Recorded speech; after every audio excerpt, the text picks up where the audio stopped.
Hello বন্ধুরা, আজকে নতুন ভিডিও নিয়ে চলে এসেছি। আমি আজকে একটা ভালো একটা খাবারের ব্যাপারে বলছি, মানে বলতে পারো মাসেল বিল্ডিং হেল্প করার জন্য একটা ভালো কম্পাউন্ড বলছি, সেটা হলো জিঞ্জার, আদা। আদা খেলে আমাদের বডি অনেক চেঞ্জ হয়, খুবই হেল্পফুল আমাদের বডির জন্য। আর আদা ইজ বহুত হেলদি, যাকে বলে আদা খাও মানে বুঝতে পারবে।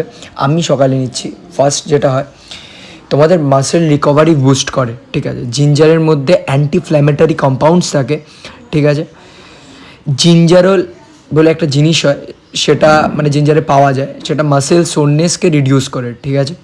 একটা গেল। সেকেন্ড, এটা ব্লাড ফ্লো ইমপ্রুভ করে, ঠিক আছে।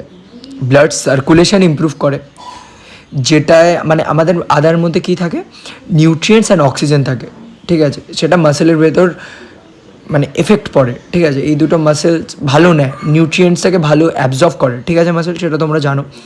তো এরপর পাম্পটা ভালো পাওয়া যায়, ঠিক আছে। পারফরমেন্স দারুণ বুস্ট করে, মানে বহুত পাওয়ার পাবে, ঠিক আছে। এরপর আসছি third point, blood sugar level and testosterone. এই দুটোকে খুবই ম্যানেজ করে, ব্লাড সুগার স্পাইক করাটাকে মানে মোটামুটি একটা মেনটেইন করে রাখে। টেস্টোস্টেরন টেস্টোস্টেরন তো ছেড়েই দাও, ভালো বুস্ট করে, ঠিক আছে। মানে মাসেল বিল্ড, মাসেল হার্ডনেস, এরকম লিনস, এরকম ভাস্কুলারিটি যদি বলতে পারো, এটা ওয়ান অফ দ্য মানে এটা একদম মানে কাজ দিয়েছে, যে হ্যাঁ এটাকে হেল্প করেছে। তো গাইস আমি বলবো যে তোমরা একবার ট্রাই করতে পারো এরকম।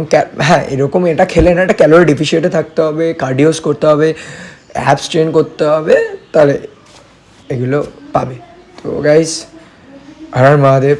লাইক শেয়ার সাবস্ক্রাইব করো, ফলো করো, সাপোর্ট করো।